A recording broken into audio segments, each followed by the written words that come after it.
A giant volcano has been found near Mars's equator. It was literally hiding in plain sight. It's deeply eroded but active from ancient to recent times. There might even be remnants of glacier ice near its base. That's why this discovery might indicate a promising new location to search for life, as well as a potential destination for future human and robotic exploration. The discovery of a giant volcano and a possible sheet of hidden glacier ice was announced at the 55th Lunar and Planetary Science Conference in Texas. The volcano is located in the eastern part of Mars' Tharsis volcanic province, between Labyrinth of the Night and Valleys of Mariner. The formation was actually repeatedly spotted by spacecraft orbiting Mars, but it's so deeply eroded that it was hard to recognize it for what it really was. The structure is still awaiting its official name. At the moment, it's referred to as the Noctis volcano. It reaches a height of 29,600 feet and spans an impressive 280 miles across. Such a giant size indicates that the volcano has been active for a very long time. In its southeastern part, there's a thin recent volcanic deposit, and beneath, glacier ice might still be present. Scientists were examining the geology of the area where they had spotted the remains of a glacier the year before when they realized they were inside a volcano. Several clues gave away the volcanic origin of the eroded structure. For example, the area of the central summit has a few elevated mesas forming an arc. It reaches the highest point and then slopes downhill from the summit. The outer slopes extend out to 140 miles in different directions. The remains of a collapsed volcanic crater that used to host a lava lake are located near the center of the structure. Lava flows and deposits made of volcanic ash, cinders, pumice, and rock fragments ejected during eruptions, as well as hydrated mineral deposits, appear in several spots within the structure. In addition to the volcano, a large area of volcanic deposits within the volcano's perimeter has been found, too. It covers an area of 1,930 square miles and contains loads of low, rounded, elongated, blister-like mounds. Such terrain is believed to be a field of rootless cones, mounds produced by explosive steam venting or steam swelling. It happens when a thick cover of hot volcanic materials happens to rest on a water or ice-rich surface. The Noctis volcano seems to have a long and complicated history of modifications. They might have occurred because of the combination of fracturing and thermal and glacial erosion. Researchers believe the volcano could be a vast shield made of layers of pyroclastic materials, lava, and ice. The latter might have appeared due to snow and glaciers accumulating on the volcano's flanks through time. Eventually, fractures and faults developed in the region, probably due to the uplift of the Tharsis region on which the volcano sits. Lava started to rise through various parts of the volcano. It led to thermal erosion and the removal of huge amounts of hidden ice. Entire sections of the volcano collapsed. Glaciers continued the erosion process, giving the numerous canyons crisscrossing the structure their peculiar shape. If this version is correct, then possible hidden sheets of glacier ice around the volcano might be the remains of the latest glaciation that impacted the Noctis volcano. And still, a lot about the newly discovered formation remains a mystery. It's obvious that it has been active for a long time and started to grow early in Mars's history, but it's unclear when exactly. Even though it erupted even in modern times, it's unknown if it's still volcanically active. Will it erupt again when people begin to colonize the Red Planet? And finally, if it has been active for a very long time, is it possible for the combination of constant warmth and water from ice to allow the site to harbor life?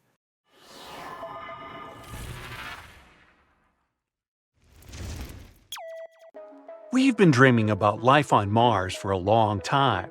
Not only about growing potatoes there in the future, but also about all the potatoes that could have been there in the past. Has there ever been life on Mars? Recently, scientists have found something that could be evidence of that. Let's find out what happened. Mars is the fourth planet from the Sun. A human hasn't set foot on Mars yet, but robots have set their wheels. The first spacecraft that visited the Red Planet were NASA Viking landers. They flew there back in 1976 and sent us a lot of interesting data. Back then, we didn't know anything about Mars. To us, it looked like a cold, lifeless desert. But since we're so similar, scientists began to wonder, has it always been like this? Or is it possible that once Mars used to be thriving and full of life? And in 2022, NASA's Mars rover Perseverance found something that could shed a light on this mystery. But first of all, what is Perseverance? Scientists have suggested that if there was life on Mars once, it's unlikely that it could simply disappear without a trace. It must have left some traces, perhaps underground, where they would be protected from radioactive solar tantrums and other nastiness. So we need to check the rocks. It's important to note that we aren't looking for life on Mars right now. There most likely isn't any. Instead, we want to look into the distant past of our twin planet. We're talking billions of years ago, when Mars could have been warm, green, and far from lifeless. In other words, we have to find dead microbes and various chemical compounds similar to ones on the Earth. This is the mission of our main character, Perseverance. It arrived on Mars in February of 2021. The spacecraft landed on the bottom of the 30-mile-wide Jezero crater, and after landing, it scooted over to the west, to the place that prompted scientists to choose Jezero for research. This place is a dried-up river delta, and this former river is already more than 3.5 billion years old. The Jezero crater itself was once a large lake. Yup, apparently there was life on Mars, and scientists have suggested that these places would be perfect as bodyguards of microbes. That's exactly what bacteria do on Earth. They hide, being still in the depths of lakes and ponds, so we could probably find traces there. The researchers believe that this particular lake has the highest scientific value in the entire mission. The highest chance to find rocks on which such bacteria could survive is here in Jezero. So Perseverance went to the delta. The row wasn't easy though. The rover missed a little and landed further than planned. As one famous movie said, "This little maneuver's going to cost us 51 years." Fortunately, Perseverance took only 1 year, and on the way, it was able to explore Jezero a little. The rover uses a complex built-in tool to explore the world. The tool is called Scanning Habitable Environments with Raman and Luminescence for Organics and Chemicals, or just SHERLOC. Boy, NASA sure loves its acronyms. As the device approached the delta, the signal of organic molecules became stronger. Soon, these signals were everywhere, and besides, they were the brightest that the scientists have ever seen. What does it mean? Elementary, my dear Watson. You know, Sherlock. It's time to dig. Since July 2021, Perseverance has drilled and collected 4 thin cores of sedimentary rock. The total number of collected rocks at the moment is 12. This is the first time in history that we're collecting something like this on another planet. These 4 cores were found on 2 rocks called Skinner Ridge and Wildcat Ridge. The first pair of cores, the ones from the Skinner Ridge, don't seem very interesting at first glance. They're quite close to what we can find in many places on Earth. However, if we look at them closer, we'll see that they're dotted with round grains of some dark material. These dark grains could have once been deposited on them by an ancient river, the same one that flowed into Jezero. It's possible that the river brought them from places hundreds of miles away from Jezero. And that's pretty cool. If we study these cores, we'll be able to learn even more about the far corners of Mars. Well, there are no corners on it, but you get the idea. Then, in April 2022, Perseverance did arrive at the delta, and then scientists finally found what they were looking for. The discovery, to put it mildly, excited them. They found 2 more cores, which held organic substances. This pair was taken from the Wildcat Ridge. It's found very close to the Skinner Ridge, but the 2 rocks are quite different from each other. These samples are lighter in color and more uniform. Most likely, they're mudstone, an unusual rock similar to clay, but harder and unable to absorb water. They're also finer grain than the cores of the Skinner Ridge. Why does it matter? Because the finer the grains in the stone, the more likely it is that there may be some traces of a past life in it. On Earth, fine-grained stones most often lie on the bottoms of ponds and in similar places. There, they can preserve the remains of dead organisms and similar stuff for years. And this is exactly what we found on them. Additionally, according to scientists, there was more organic matter in these two cores than in any other place studied by Perseverance so far. It probably accumulated there while the lake was gradually evaporating billions of years ago. So, there really was life on Mars? Well, let's slow down a little. Organic substances are molecules holding carbon. And yes, on Earth, they're most often associated with life, but not always. Sometimes they can form as a result of other things. Therefore, we cannot say for sure whether there was life on Mars. We don't know if these molecules really remain from some Martian microbes, or if they're the result of some other things. But the discovery is still very significant. We have to literally keep digging this way.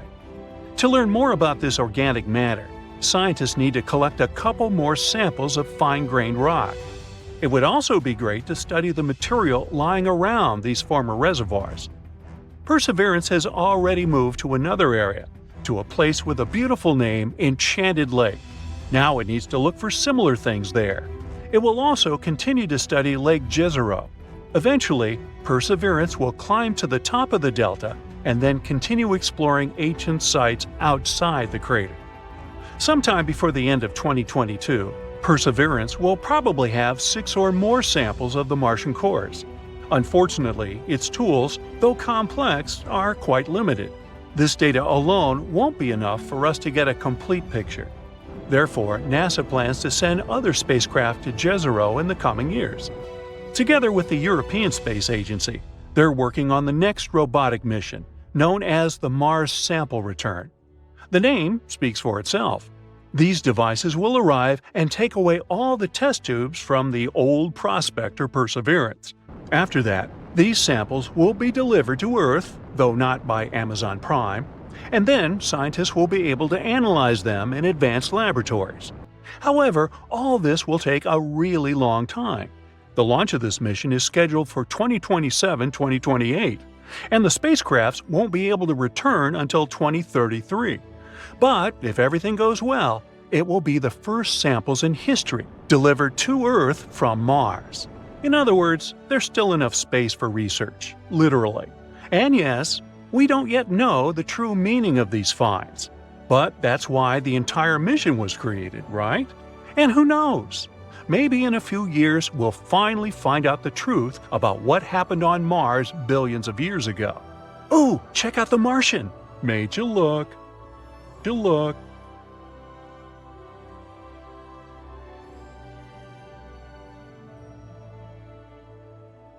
Dust storms on Mars can really go crazy. They hurtle through the red planet's southern hemisphere, especially during the summer. These storms can grow and encompass large areas of the planet, as happened in January 2022. Then, a dust storm covered almost twice the area of the United States. Could it be something like this that caused one of the robots we sent to Mars to go missing? The atmosphere and climate are harsh on Mars. It's mostly a desert with strong winds and average temperatures of minus 81 degrees Fahrenheit. It drops down to minus 220 at the poles during the winter.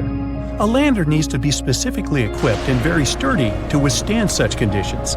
But researchers thought the Beagle 2 could handle the difficult trip to the Red Planet. June 3, 2003. A team of researchers got one of their pioneering robots they were about to send to space ready. It was a small and compact lander called the Beagle 2. Its mission was to touch down on Mars and search for what the world has been actively looking for decades now: life on the Red Planet. Now, the touchdown was due on December 25th, but the signal never came. The team tried to contact the spaceship, but at one point, they had to accept they wouldn't be able to reach it. Some thought the landing was too difficult and complex after all, so the lander crashed. But they couldn't find any technical errors. Others had a theory that the lander may have become entangled in its own parachute and fell down to the surface of Mars. Either way, the Beagle 2 was considered missing. until 2015, when NASA took pictures of what could be the remains of the lost lander. They weren't just smashed debris, the components actually looked to be intact. The lander's remains were lying with its solar panels partially deployed around 3 miles away from the site where it was supposed to land. Apparently, the Beagle 2 managed to land successfully, but its radio antenna got blocked. That's why researchers couldn't control it from Earth or communicate with it. But no one knows exactly why it happened. Have you heard of a face on Mars? In the 1970s, one of NASA's spaceships took the iconic images of the Martian surface that showed a face-like formation, as you can see in the upper part of the picture. If you have a rich imagination, you can easily see a nose, 2 eyes, a mouth, and an unusual hairdo. Some even thought it was a monument built on the Red Planet by another civilization. How about some other unusual things people have found on Mars, like Happy Face Crater? You can easily see why it has this nickname. Or rocks in different shapes, a pancake, Brachiosaurus, or a fish. Mars also has a waffle-shaped island on its surface. It's a 1.2-mile-wide feature you can see in the area of lava flows. It might be the result of lava pushing this formation from below. It seems astronomers have also got some images of blue dunes. It's a sea of stunning dark dunes that strong winds sculpted into long lines. They surround the planet's northern polar cap and cover a region as large as Texas. The Red Planet is usually known for its brown sandy dunes, so these ones certainly came as a surprise. In reality, though, they're not really blue. If you could visit Mars right now just to take a look, you'd see that these dunes appear brown and orange like the rest. And the picture is a false color image. Scientists often use false colors to highlight differences in something. For example, here it's the difference in depth. Also, the biggest valley on Mars is so large it could eat our Grand Canyon for breakfast. It's a fascinating system of canyons 2,500 miles long called Valles Marineris, and it's over 10 times as long as the Grand Canyon. Now, if you could stretch this Martian canyon, it would go from coast to coast of the entire United States. Since Mars doesn't have any active plate tectonics, no one knows for sure how this canyon formed. One theory says a chain of volcanoes located on the other side of Mars, the one that includes Olympus Mons, bent the crust from the opposite side of the planet. This powerful force caused cracks in the Martian crust as well as activated enormous amounts of water lying under the surface. This water then emerged and carved the rock away. The force activated glaciers too, and they possibly created new pathways in this gigantic canyon system. Volcanoes on the Martian surface could have erupted about 50,000 years ago, although the most powerful eruptions happened 2 to 3 billion years ago. But the planet doesn't have active volcanoes today. Most of the heat stored in its interior during the planet's formation has been lost. So now, Mars's outer crust is way too thick for the molten rock to reach the surface. But a long time ago, eruptions formed giant volcanoes, and these volcanoes most likely had an important role in melting ice deposits, which released floods of water onto the Martian surface. Now, Mars has a thin atmosphere with a volume of gas, mostly carbon dioxide, less than 1% of Earth's. But 4 billion years ago, it was way warmer and wetter than now. Its atmosphere must have been thicker back then, too. That's why it could create a powerful greenhouse effect and trap sunlight. Mars also has a powerful magnetic field. Similar to Earth's, it formed because of the currents of molten metals in the planet's core. But unlike our home planet, Mars lost its magnetic field after its core had cooled down. And without it, the planet didn't have any protection from the solar wind, which is a stream of charged particles flowing from the sun. The solar wind pulled away most of Mars's atmosphere in just a couple of 100 million years, give or take. This is what makes those powerful Martian dust storms even more intense. Mars has a fascinating history. Judging by the planet's glaciers, Mars has probably gone through multiple ice ages, just like Earth. A team of researchers got images of about 60,000 Martian rocks. Rocks were different in size and distributed randomly, which means they probably formed during different ice ages. Glaciers hide their own stories too. Who knows what kinds of gases, rocks, or even microbes could be trapped inside? Now, if you could get into a time machine and stop it 4 billion years ago, on Mars of course, the chances are you'd see spectacular scenes of flooding. Maybe there would even be some form of life on the planet's surface. A strong meteorite impact that formed the red planet's Gale crater could be something that triggered that mega flood. After that collision, the temperatures on the planet got insanely hot. This caused the melting of all that ice that was stored on the Martian surface at that time. The flooding was so massive, it changed the geological structure of the planet's surface. It carved out big ripples, as well as waves in the sedimentary rock. Now, speaking of water, vapor has been noticed escaping the atmosphere of Mars. Also, researchers have found some evidence of water flowing on the planet's surface. There are dark streaks in the soil. They seem to get bigger in the summer and shrink over the winter. There are numerous dried-out valleys and river channels on the planet. It's possible that liquid water once flowed there. Now, most of it could be locked up in ice caps or even hidden under the surface. More and more things hint that Mars used to be habitable. Mars is the only planet we know about where only robots live. 5 rovers make up the Martian population. Those are Perseverance, Opportunity, Spirit, Sojourner, and Curiosity. These robots are there to take pictures and samples of soil and air, and maybe even find life on the red planet. And someday, we may reunite with them on Mars. Who knows? Oh, and by the way, if you really could get into a time machine and stop it 4 billion years ago on Mars, then I'd like to buy you lunch and talk about it. My treat. So Mars has 2 moons, Phobos and Deimos. And apart from the bizarre shape, there's nothing remarkable about them, except for one thing. Not so long ago, scientists discovered a strange phenomenon on the surface of Phobos, and they still can't find any explanation for it. What is this phenomenon, and what does it tell us about the history of our solar system? Let's find out. American astronomer Asaph Hall discovered Phobos and Deimos back in 1877. Did you know that all the planets in our solar system are named after Greek and Roman deities? For example, Mars or Ares is the famous deity of war. That's why the satellites of this red planet were named after the sons of Ares, Phobos and Deimos. These beautiful names actually have creepy meanings: fear and horror. In 1971, NASA's Mariner 9 telescope took the first pictures.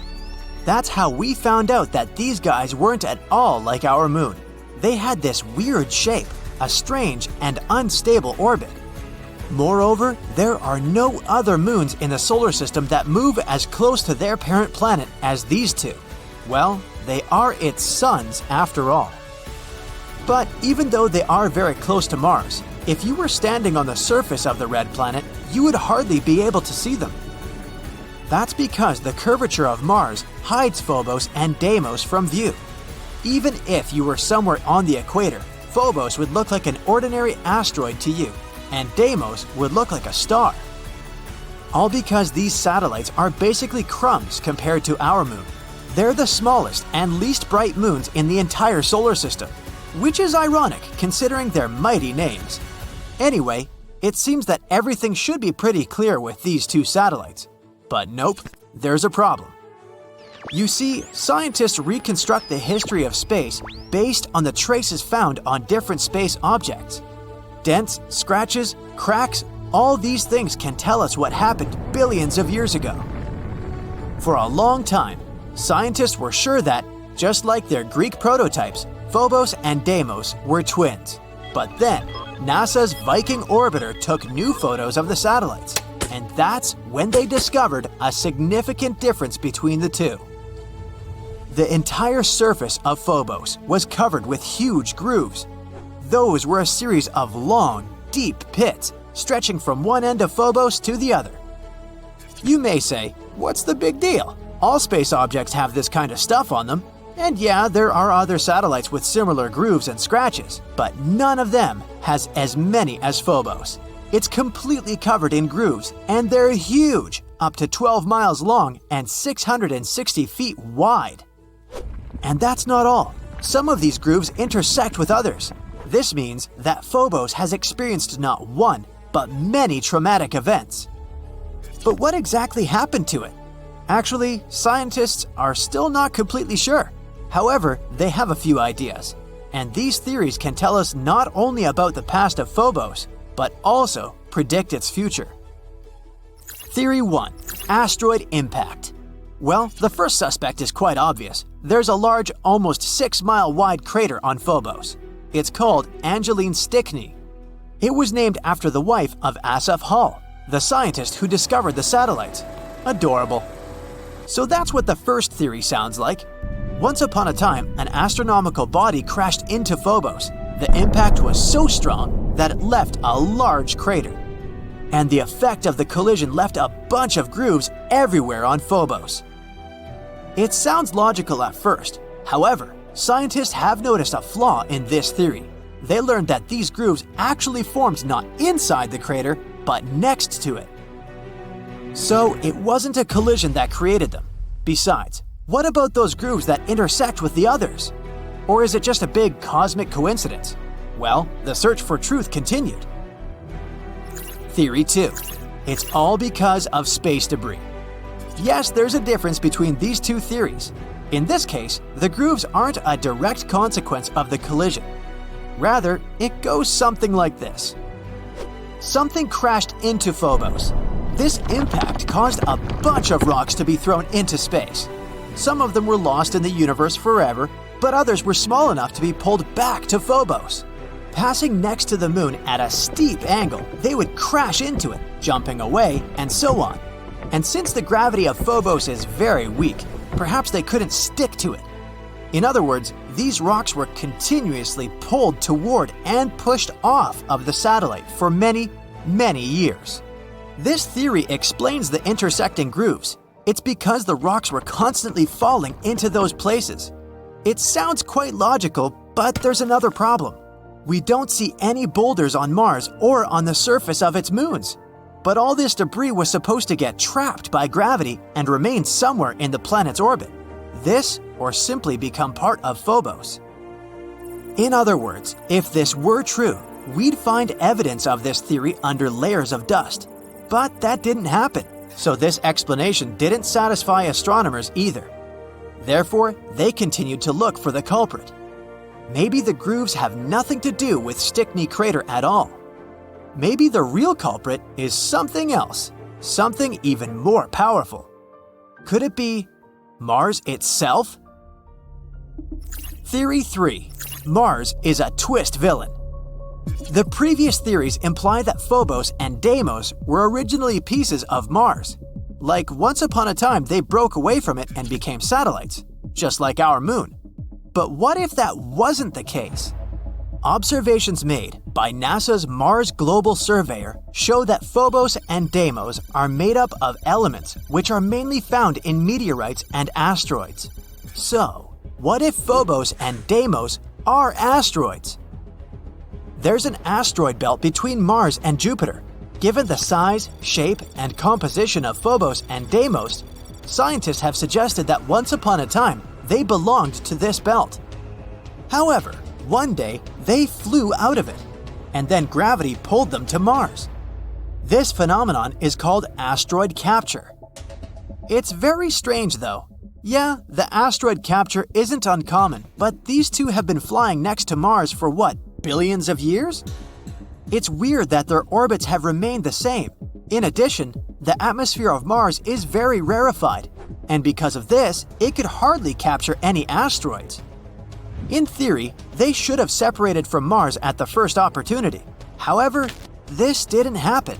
It means that somehow they got stuck, and Mars immediately began to destroy them. Yep, an unexpected twist. In this version, Mars turns out to be a villain. By studying the past, we've found some evidence of future crimes. The mysterious grooves of Phobos could be caused by tidal forces between Mars and Phobos. The Moon and Earth also exchange these, slightly distorting each other.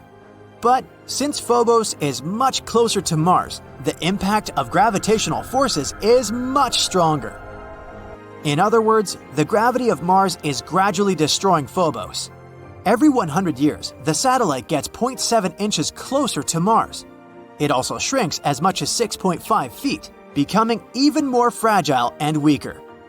The smaller it gets, the more the tidal forces impact it, creating strange grooves and scratches on Phobos.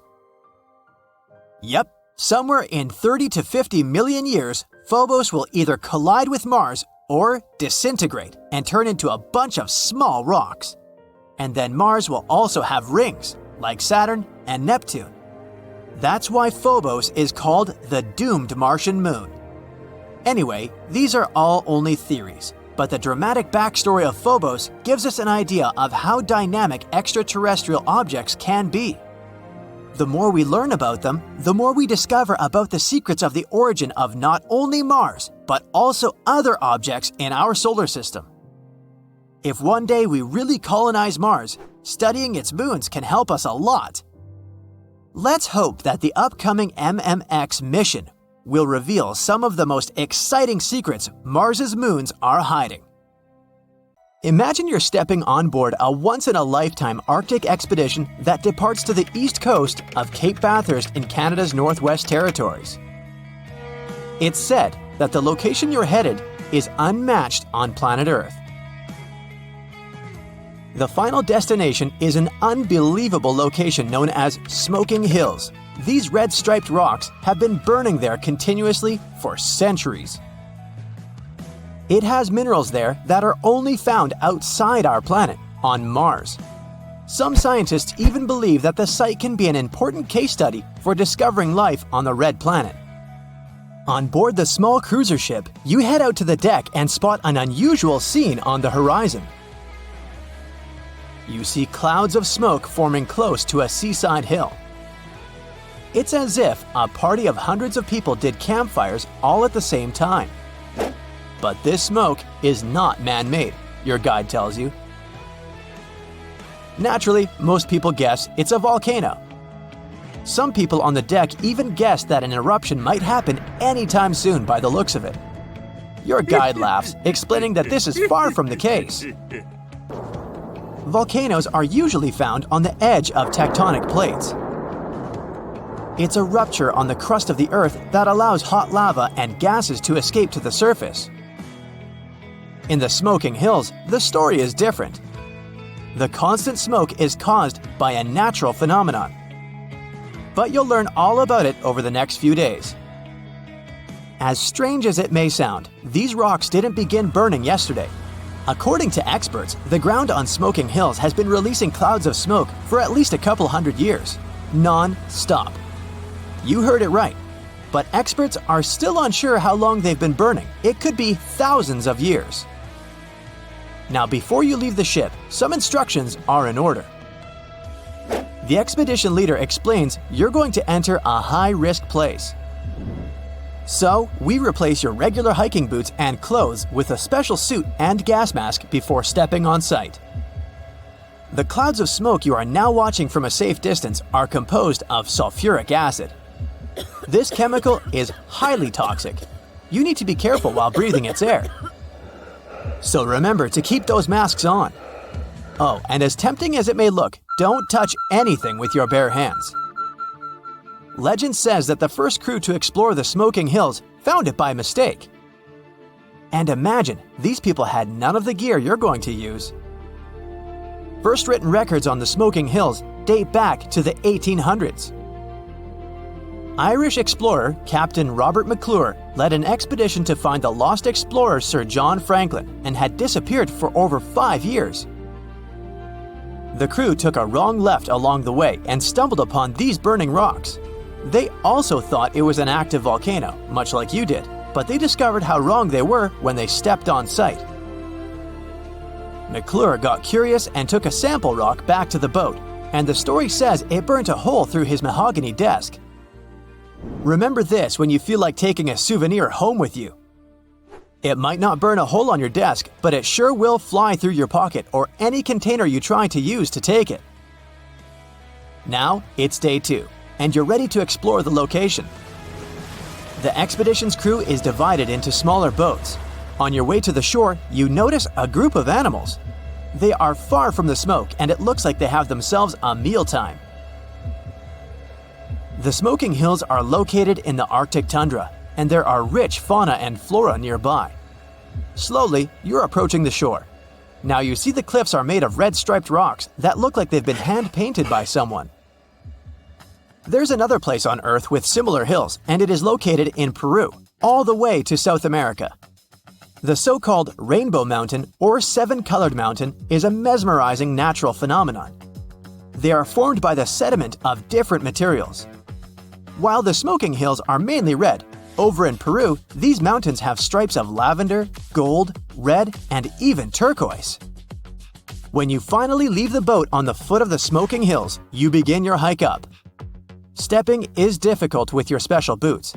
The soles are made specially to support high-degree temperatures, but it sure is hard to keep your balance. Before you know it, you're as close to the burning rocks as you can get. Your first impression is to get out of there as fast as possible. Conditions for human life are harsh over there. It's inhospitable, and everything about the place says you shouldn't stay for long. But you are also beyond curious. You might ask yourself how these rocks keep burning for so long. The science behind it is not too complicated. The rocks you're looking at are called shales. They are a type of sedimentary rock formed by clay minerals. Your guide explains that the secret to the smoke lies on the ground. The soil is formed by sulfur and coal. When they get in contact with oxygen, they spontaneously ignite, releasing the smoke you're now seeing. The few ponds in the region have very acidic water. Scientists say that this world region is the only one to show a negative pH. It means this water is naturally corrosive, so you don't dare drink it. Make sure to bring your own water bottle when leaving the ship. You spend a few hours there, but it seems like a whole day. The suits are heavy, and breathing through a gas mask is not your idea of comfort. At the end of the day, you head back to the ship, enjoying a beautiful Arctic sunset on the way. On the morning of your third day, you're in for a nice surprise. You're not heading out again. Instead, you're going to take a trip to outer space. Metaphorically, of course. Your guide talks about the connection between the smoking hills and Mars. Looking for life on Mars has been a journey all on its own, but recently, scientists discovered the exciting presence of jarosite on the smoking hills. And guess what? Jarosite is an abundant mineral on Mars. Experts think that this may indicate that Mars did have running water at some point in the past, since jarosite needs groundwater to form. This huge discovery may take science many steps closer to a breakthrough. Has life really existed on other planets in the solar system? Mars has been on the map for scientific research for being the most likely planet to have developed life. The atmospheric temperature now is unbearable for above-ground life, but it was similar to Earth's at some point. The most important proof needed is to find the evidence of running water. Right now, as we speak, the Curiosity rover is out there looking for any piece of information that can hint at the existence of life on Mars, past or present. Just out of curiosity. Curiosity, the rover has been exploring the surface of Mars for over 3,566 days so far. If you do the math, it makes for 9 years and 279 days. And in case you're wondering, why are we so eager to find life on other planets? According to NASA, the research for life on other planets can help us explain a lot about our own history. Where we came from, and maybe even where we're headed.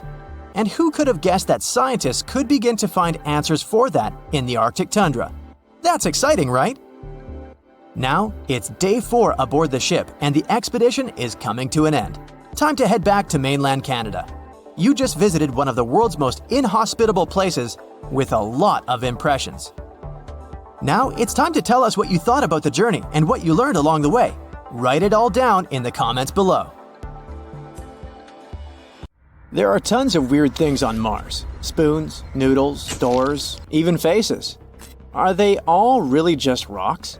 Besides, it's not the only planet in our solar system full of mysterious things. Let's check them out. Recently, we found a strange thing on Mars that looks like a smooth, spoon-like object. It grabbed everyone's attention after NASA's Curiosity rover spotted it.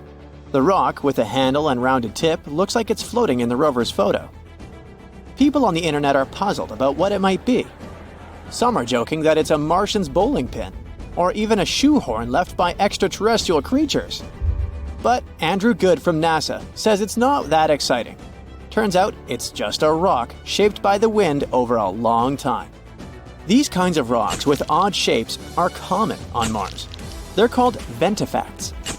Ventifact is a rock that can get scratched, dented, or smoothed out by tiny particles carried by the wind. You'll usually find these kinds of rocks in dry places where there's not much grass or trees to block the wind, and where there's a lot of sand blowing around.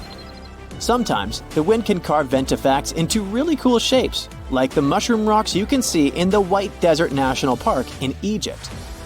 These rocks look like giant mushrooms because the wind wears away the bottom part faster than the top, making them stand tall and slim. Ventifacts aren't the only cool Martian rocks. Check out this series of surreal spikes protruding from the red surface. NASA's Curiosity rover stumbled upon them while exploring the Gale crater on Mars. They quickly caught everyone's attention. Twisting structures resembling spikes looked like some extraterrestrial doors. Even the SETI Institute, an organization focused on searching for extraterrestrial life, tweeted about the image, referring to it as a cool rock. But in reality, these are just hoodoos. These tall and thin spires occur when hard rock sits atop softer rock layers. Martian spikes are likely cemented fillings of ancient fractures in sedimentary rock, with softer material eroded away over time. Again, there are many hoodoos on Earth too. They're also called fairy chimneys or tent rocks. You can find them in places like Utah's Bryce Canyon and the Colorado Plateau. NASA is excited about these weird structures because they can help us learn more about the history of the Gale crater. There was also a rock that looked like a jelly donut. We called this rock Pinnacle Island. It was spotted by NASA's cameras. However, just 4 days earlier, it was nowhere to be seen. So how did it magically disappear? In a very anticlimactic way, it was kicked up by one of Opportunity's wheels as it traversed the Martian terrain. But there's still some mystery surrounding that jelly donut.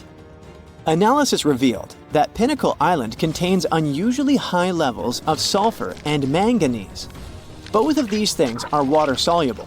In other words, there might have been some water action that created these elements in the rock.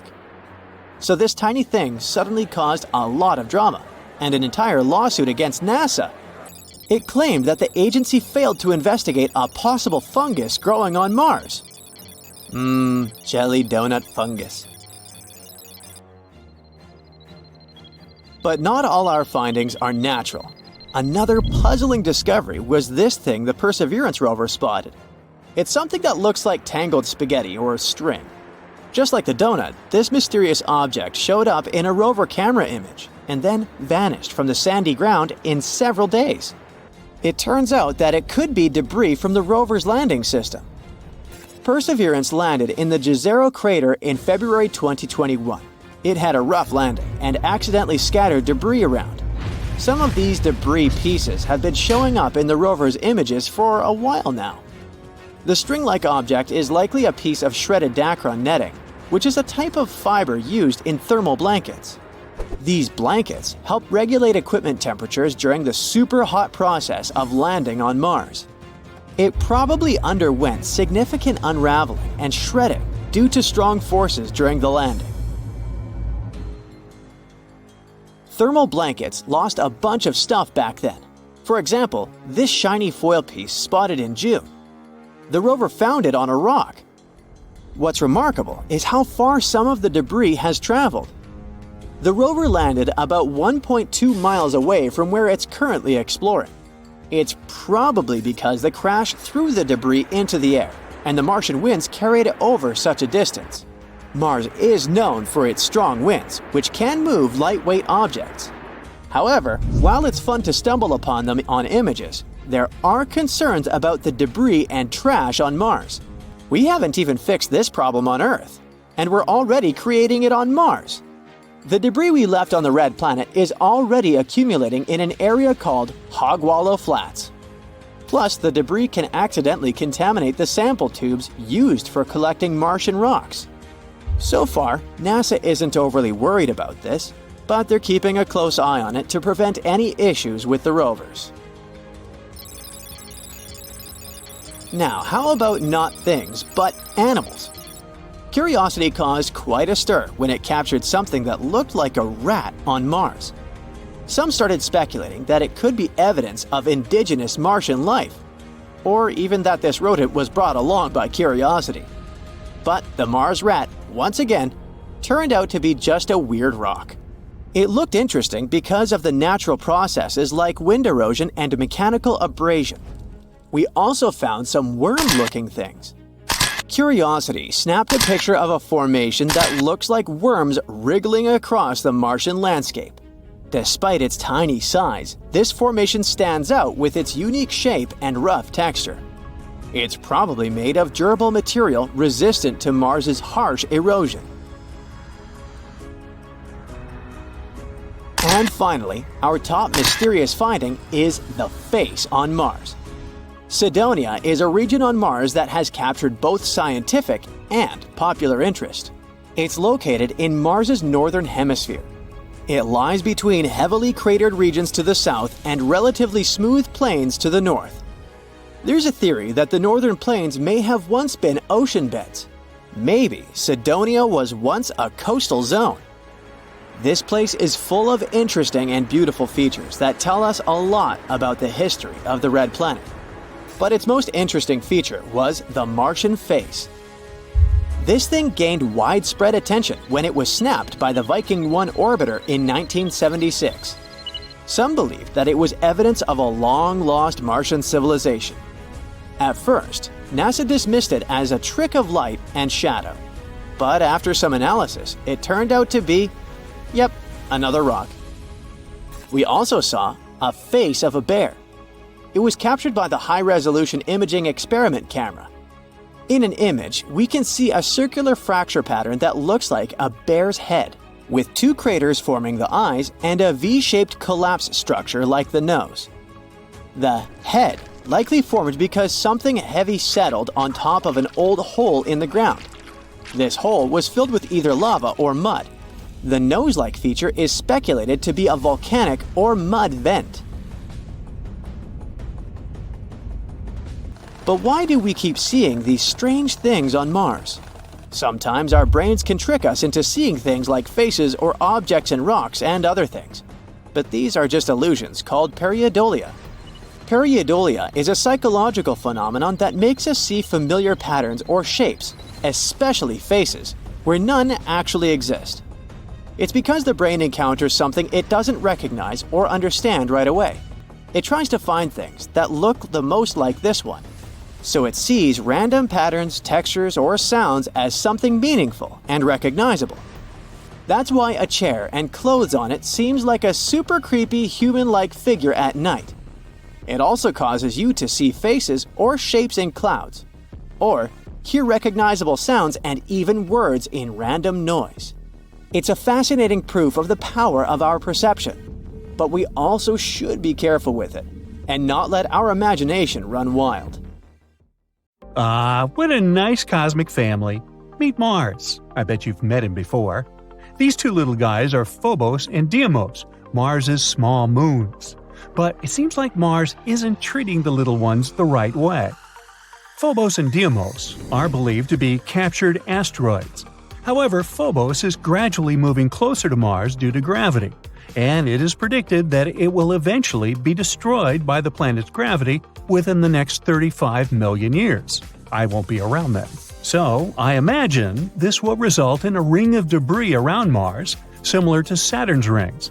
However, this process is a natural phenomenon and not an act of destruction by Mars. Apparently, Phobos is getting ripped apart by the crazy gravitational forces of the Red Planet. But wait, there's more! Phobos has these crazy parallel grooves all over its surface.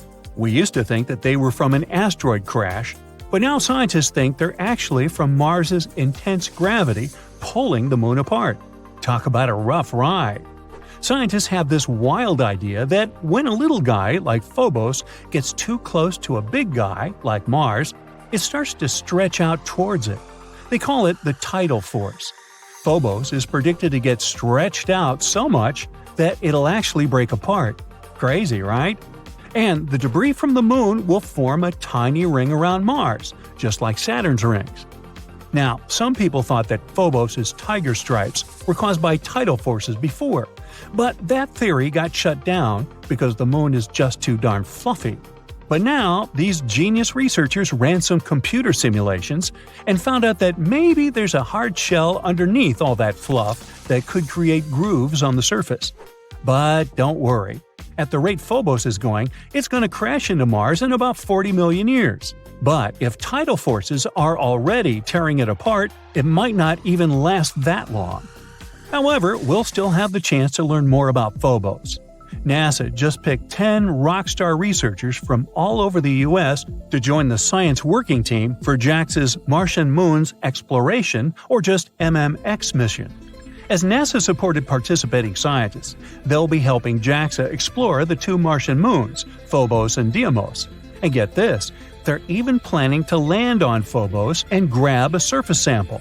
The mission is set to launch in 2024, and we'll get our hands on that sample in 2029. 7 of the lucky researchers will be using the MMX flight instruments to conduct their research. Phobos is a real oddball.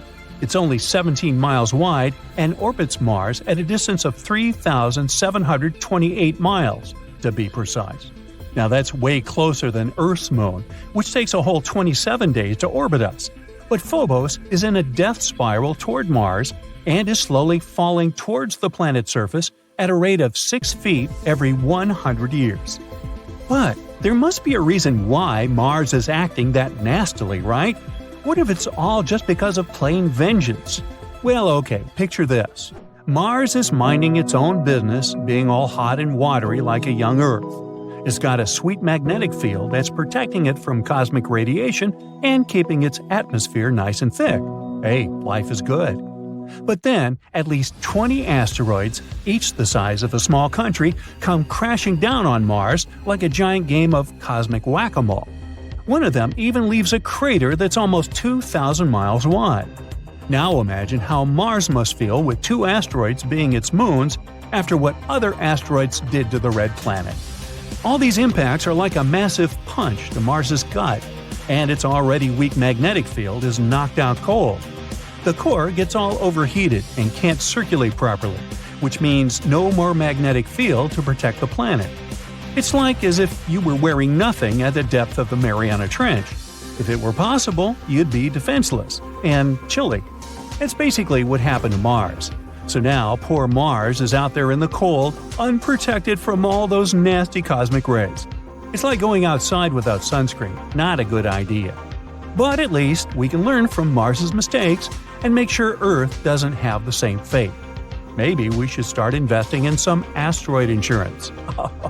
But trust me, the Red Planet isn't mean at all. It's actually pretty friendly. While Mars may seem to be pretty tough for Phobos, there's something that might be thriving with Mars's help. So get this, a team of scientists found a way to grow rice on Mars. Yep, you heard me right. They used MMS, not the outdated way to send pictures, but a special soil called Mojave Mars Simulant. It's supposed to mimic Martian soil. And here's the catch, Martian soil has these nasty percolate salts that can be toxic for plants. So the team grew 3 types of rice, 1 normal and 2 gene-edited with mutations that make them better at handling stress like drought or salinity. And guess what? The mutant strains were able to root in soil with 1 gram of percolate per kilometer. Take that, Martian soil. But hold up. The rice grown in the MMS didn't turn out as great as the ones grown in regular potting soil. So the team decided to mix a quarter of the potting soil with the Martian simulant, and looky there, the plants started developing better. Now these scientists aren't just thinking about feeding Martians, they also want to see if their findings can help grow crops in places on Earth with high salinity. And get this, the whole project started when 2 researchers met for coffee and decided to try growing plants together. Well, isn't that nice? I suspect you're about to say, hey, but if you want to grow rice on Mars, you have to ship insane amounts of water from Earth, and it's not easy to quench this plant's thirst. You're right. You need about 449 gallons of water to only grow a pound of rice. But guess what? Scientists made a groundbreaking announcement at the Lunar and Planetary Science Conference in Texas. They found a relic glacier near Mars's equator. That's right, water ice on Mars, even near the equator. This is huge news, and could mean there's even more ice just below the surface. It's not just any glacier, it's a relic glacier that's estimated to be 3.5 miles long and up to 2.5 miles wide. It's like the size of a small town. It's got all the features of a glacier, including crevasse fields and moraine bands. But get this, it's not actually ice. It's a salt deposit that formed on top of the glacier while preserving its shape. So, how did this salt deposit form? Well, it turns out that volcanic materials blanketing the region might have something to do with it. When these materials come into contact with water ice, sulfate salts may form and build up into a hardened, crusty layer. Over time, erosion removed the volcanic materials, exposing the sulfates and revealing the glacier's unique features. This glacier is young, likely from the Amazonian geologic period. That means that Mars has had surface ice in recent times. Who knows what other icy secrets Mars is hiding? But hold your horses, there's still more research to be done. Scientists need to figure out if there's still water ice preserved underneath the salt deposit, or if it has disappeared entirely. And if there is still water ice at shallow depths near the equator, that could have major implications for human exploration. Imagine being able to extract water from the ground at a warmer location. That would be a game changer. So let's see what else these scientists uncover about our favorite red neighbor. Maybe someday we'll even get to visit that salt glacier statue in person. See you next time.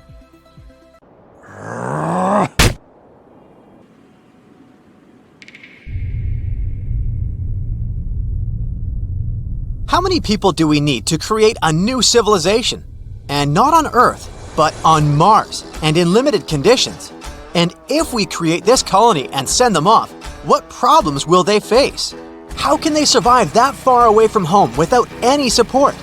A recent scientific study sheds light on these questions, so let's take a look at it. Alright, so you want to colonize Mars, right? Well, it's not an easy task. Mars is the fourth most distant planet from the Sun and the seventh largest in the solar system. This lonely red guy is very similar to our Earth. Moreover, before it became a boundless desert, it could well have even looked like Earth now. Millions of years ago, there was water, oceans, plants, and who knows, maybe even life. It would be nice to put all these cool things back there. No wonder we've been talking about colonization of this planet for a very long time.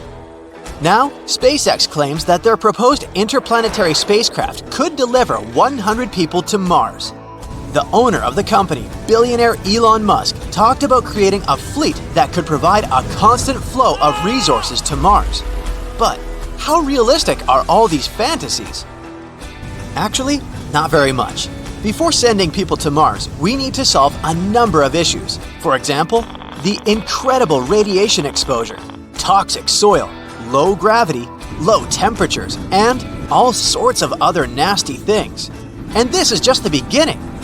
It will take at least a couple of decades to create a vehicle that can actually successfully land on Mars and return back. But let's do a thought experiment and imagine that we finally decided to colonize Mars. How will things turn out? Recently, scientists published a new study on this topic. This study is called Minimum Number of Settlers for Survival on Another Planet.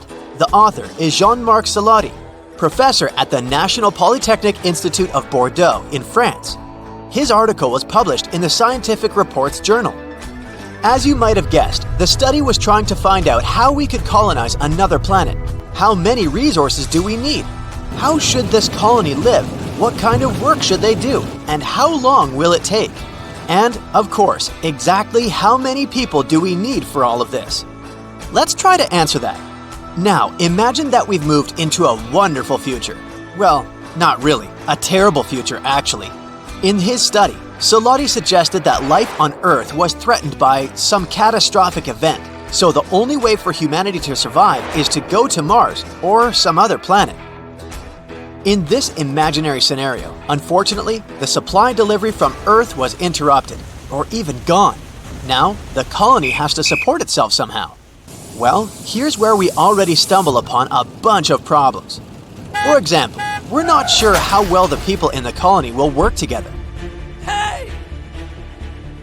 Will they communicate with each other like normal human beings? Will they share their time and resources as they should? Humans are constantly ruining things for other humans.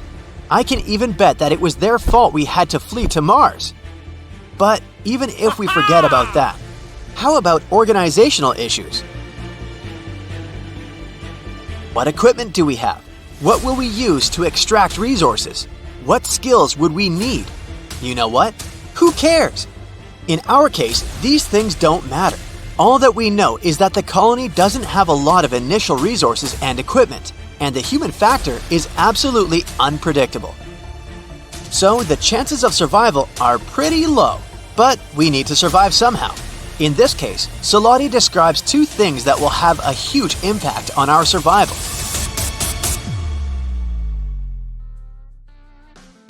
These things are essentially variables in a mathematical equation.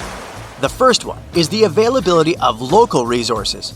Basically, it means water, oxygen, and all sorts of useful chemical elements. These resources should be somehow mined and easy to use. Fortunately, we're not starting from scratch. We already know a lot about Mars. What resources are there? How can they be used for life support, agriculture, and industrial production? The colony is lucky because all this has been studied at various seminars and published in reports and books over the past years. Thanks to this, we know what will be available to our colony. For example, we know that gases could be extracted from the atmosphere and minerals from the soil. On Mars, we could provide such things as iron, glass, and even organic compounds. The most important problem here is the service life of the equipment that our new Martians start with. They'll have to get as many materials as possible before the tools break. Keeping them in good condition will be almost the most important task. The second thing is the production capacity, or the speed of work. We have a specific list of things we need to do, make some tools for example, and all this must be produced in sufficient quantities before the literal deadlines. Solati says that the most important thing here will be the so-called sharing factor. Imagine one person trying to survive on Mars. They would have to do all the tasks on their own.